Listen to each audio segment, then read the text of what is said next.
Hey everyone, welcome to Code Harmony. Today we are going to solve LeetCode problem ID 1079, Ladder Tile Possibilities. This question has been asked in Google and Amazon, and this is another good question from Backtracking concept, which is exploring all the possibilities. Let's have a look on the problem statement. You are given n tiles, where each tile has a ladder, tiles I printed on it. So let's say these are the three tiles and every tile is having one letter. First tile is having A, second tile is having A, third tile is having B. And what we have to do is, we have to return the number of possible non-empty sequences of letters you can make using the letters printed on the tile. We can use three letters, which is A, and B, and we have to use these letters to create sequences which are non-empty. And we just have to return the number of possible sequences. So in this case, if I just have a look on this example AAB, we will be able to make these sequences AAB and then AA, AAB, BAA, BA, ABA. So how many sequences we are able to form? 1, 2, 3, 4, 5, 6 and 7. So in this case, we are going to return 7 out of it. 7 will be my answer for this example. So this is the problem statement, and this is somehow looking like a permutation because we just have a bundle. In this bundle we are having three characters A, B, and we have to use these characters to form sequences. Sequences should be non-empty. It means that can be of 1 size, 2 size, 3 size. Can it be of 4 size? No, because we have maximum 3 characters.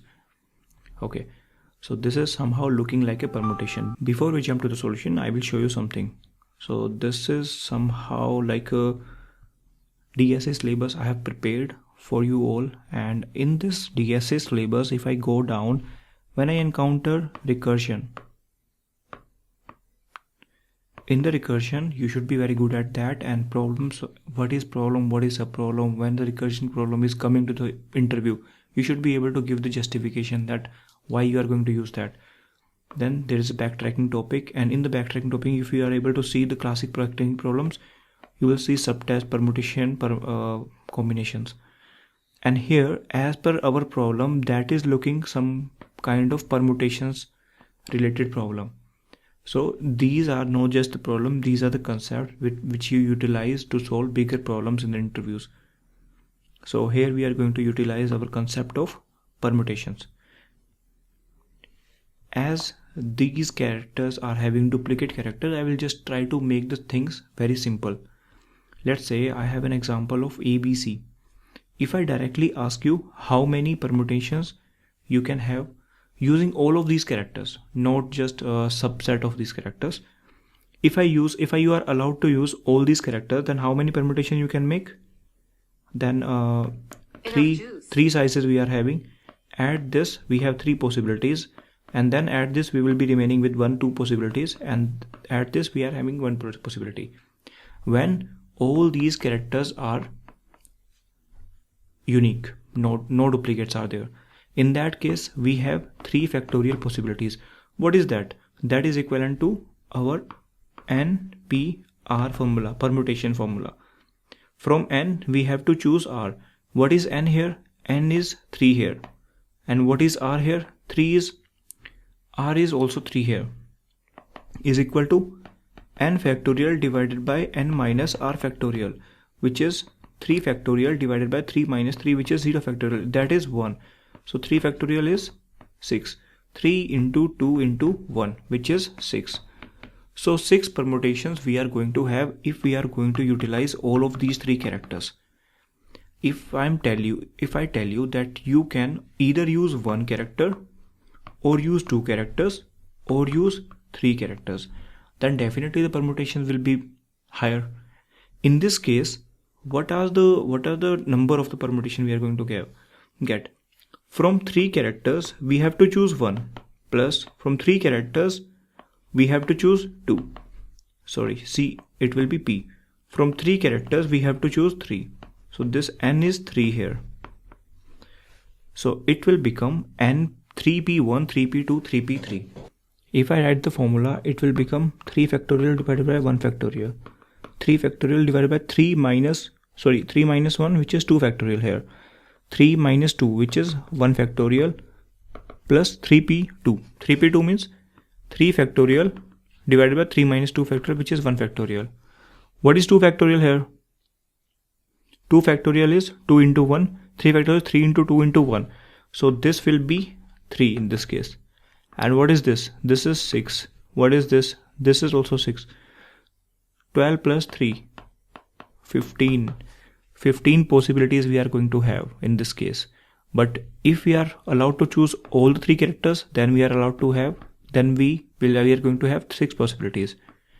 In this case, we are going to have 15 possibilities. But if there is one duplicate element, all 3 are unique.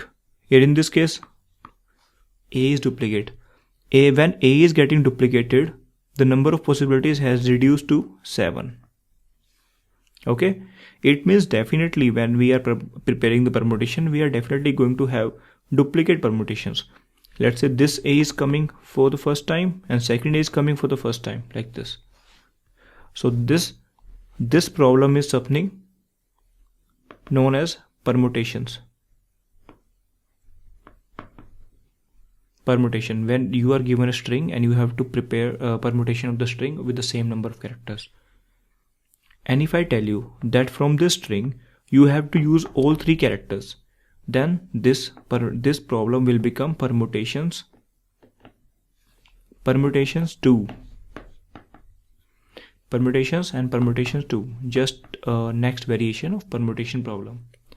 But instead of 3, if I tell you that you can either use 1, either use 2, either use 3, then this is the problem that we are going to solve today.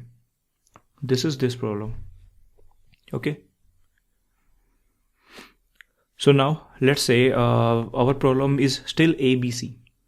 If it is ABC and I look at the recursion tree ABC, it means we have 3 possibilities, A, B and C. And from these 3 possibilities, I can either have answer with 1 character, answer with 2 character, answer with 3 character. Got it? So what we should do here? Let's say when we are picking characters from this unique set one by one, and if I pick one, which is A, once I have picked A, I can directly tell that A is the answer that I have captured. And then when coming to AB, I can capture AB. And then when I'm coming to ABC, I can capture ABC. See, this is something when I'm going inside the recursion. When I'm returning back from the recursion, I'm not doing anything. I'm just discarding and returning back the C. Not doing anything, Then we have the possibility to accept C.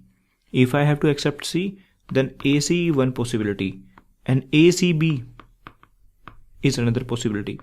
Then discard it, and then coming here. Now A is done. This time we are going to start with B. Remaining character are AC. Then firstly we use A, then use C, then use the remaining one.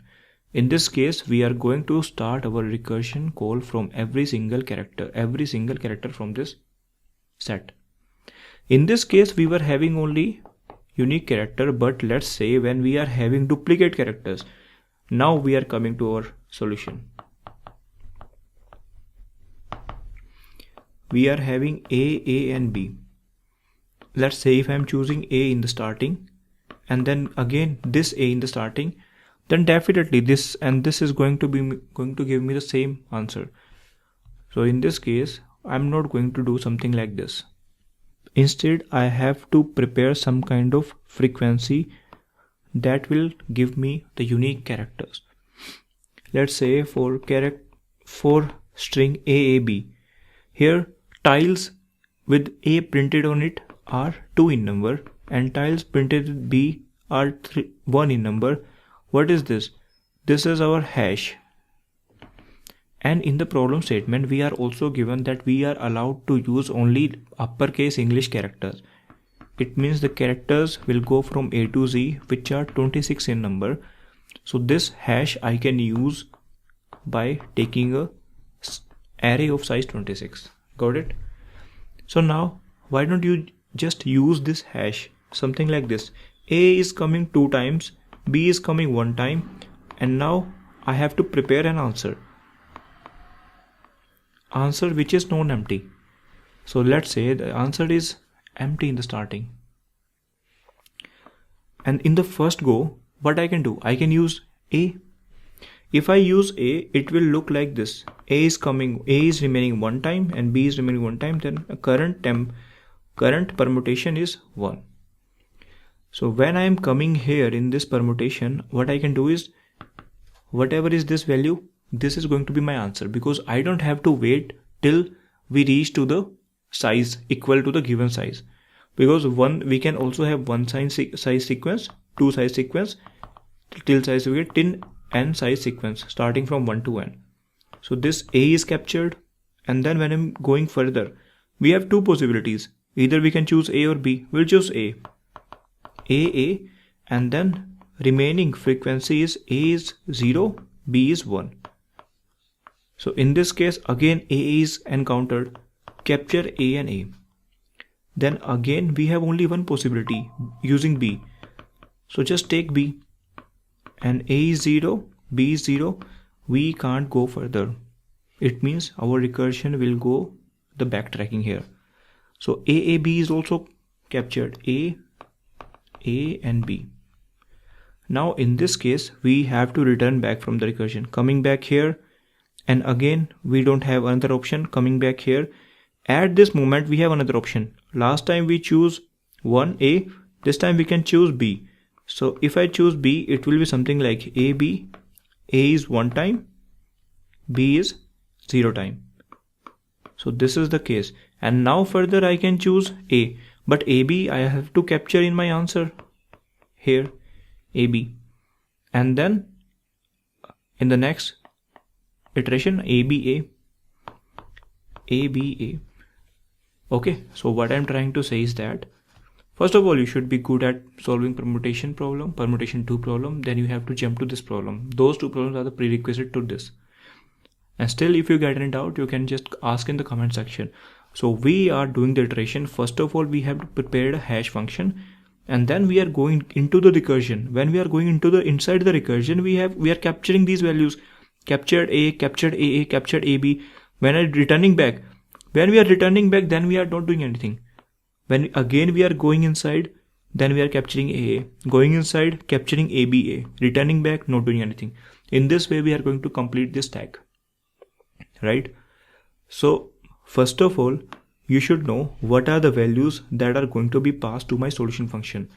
So instead, what I did is, I prepared some kind of solution function which is requiring any hash method. Right? Only hash function is required. See, do you require the answer? Do you require the answer ABA, AA, ABA? No, we don't require these values. We just require the counter. Counter is my answer which is starting from 0. Every time I'm going to increment the answer. So let's say for answer I have taken a global variable answer equal to 0, and in the solution I am only passing hash function. Okay, and what is this function doing? Not doing anything. Simple. Just try to keep this function simple to get good understanding. See, what is going to be my terminating case? Terminating case, we are not concerned about terminating case. Whenever, as far as we are able to pick any character, our state is something like this. A is coming 2 times, B is coming 1 time, C is coming 3 times, and so on. This is my state. We have to pick character from hash if there is a one character, and hash are having character from 0 till less than 26. Okay, 0 is mapping with A, 1 is mapping with B, 2 is mapping with C and Z, and 25 is mapping with Z. Okay, so 1 to 26 we have to go. See, we will only be able to pick any character if it is greater than 0, if it is present. So if hash of I is greater than 0, then we can pick the character. But if I just try to make a negative condition is equal to 0, then I can't do anything. So this will treat as our terminating case. If we are not able to pick any character, we will not be going to any recursive call. Now we have to do our backtracking. What is backtracking? Picking a character, making a subsequent call, and then undoing whatever we have done. But before that, let's say we have come to this state. This state is something we are coming here. From AB we have reached here. Here we have to capture A. Here we have to capture A. If we have to capture A, we only require the answer. So why not we just increment the answer? Because I don't require the exact number, exact value of the permutation. Just number is sufficient. Incrementing the answer, then utilizing the current value. Utilizing current value means hash of I is decremented. And how do I undo it? Utilizing current value, undo this. And between this, I am going to make a subsequent call. Keep on capturing something. Now if I tell you that this problem is done. Yes, this problem is done. This much we have to do. See, what is this? What I have done? Because we want to capture element from the hashing function. We are doing some kind of optimized recursion in this case. There is one possibility that capturing every single permutation. See, capturing every single permutation of this, like you are capturing permutation for ABC, and whatever value you are capturing the ending, you just see whether you are getting a repeated value. Just don't take it. So I'm utilizing a set for that. But that we are not doing here, because you must already be knowing that, or if you don't know that, you just go and solve the permutation problem. That is like a prerequisite for this. But here in this case, we have maintained a frequency map. So it will become easy to just pick the element from the frequency map. In this case, what I am avoiding is that, let's say if I've already done ABA, the next time I won't be able to get to this ABA again. I'm avoiding duplication. So we can only pick 26 character. From these 26 character, if the character is present in the hash table, then we are going to pick it. If we are picking something, if we are picking a character, let's say I have picked A character, then definitely it is also an answer. If I am picking B character, this is also an answer. If I am picking C character, this is also an answer. So A is answer, AB is answer, AC is answer. So that's why every time I am incrementing answer plus plus. And this is my backtracking. This is my backtracking. Do something, undo something. Doing reducing the frequency and then undoing the frequency reduction.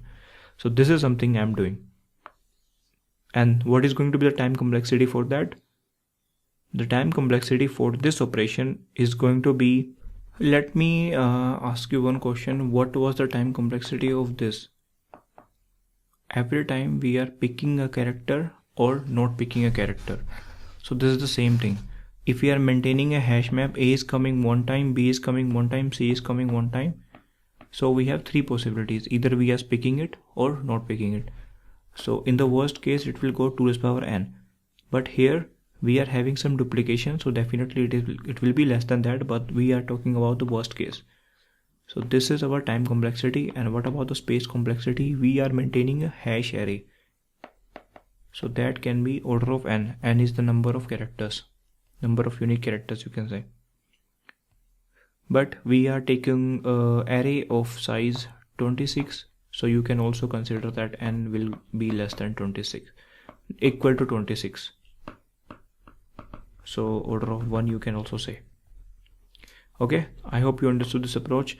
Let's code this function and see whether we are getting the answer or not. You can still understand the code while I'm writing this. First of all, we decided that we are going to take a hash array, as the tiles are going to have only uppercase English characters.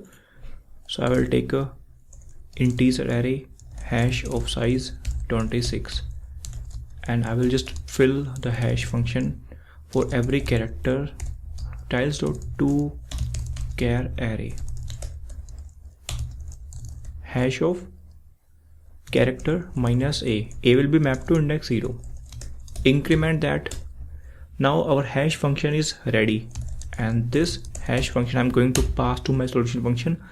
Solution function is going to capture every single permutation, and in the end I'm going to return my answer. And this answer let me take a global variable so that I don't have to pass it explicitly to the solution function int answer.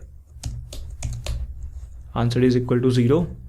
And now let's come to our recursive function. Private void solution integer array hash. And in this case, I'm going to pick characters from hash function. I equal to 0, I less than 26, I plus plus. It's a 26 size array. And I will be picking character only if hash of I is non-zero. So if it is 0, then continue. If all the characters are 0, then we are not going to pick anyone. Otherwise, answer plus plus. We have got one answer. And then just hash of I minus minus. I'm going to pick the character, and when I will be returning back from the backtracking, I will be undoing whatever I have done, and then making a subsequent call. Solution with updated hash function. This is our backtracking, exploring all the possibilities, and with every possibility I'm getting my answer. I'm picking A in the starting, I'm getting my answer. I'm getting one possible answer. I'm getting B in the starting, I'm getting B as a one possible candidate. So in this way we have to just do it, and by the end of the solution function we will be having our answer variable updated, and this answer variable we have to return. Is it correct or not? Let me test our sample test cases. No, this is not working fine. Why it is not working fine? Index 32. See, we are having uppercase English letters, and uppercase English letter means first letter is A. Let me run again. This is working fine now, and I'm submitting the problem. It got submitted successfully. I hope you understood the approach. Thank you guys. Bye bye.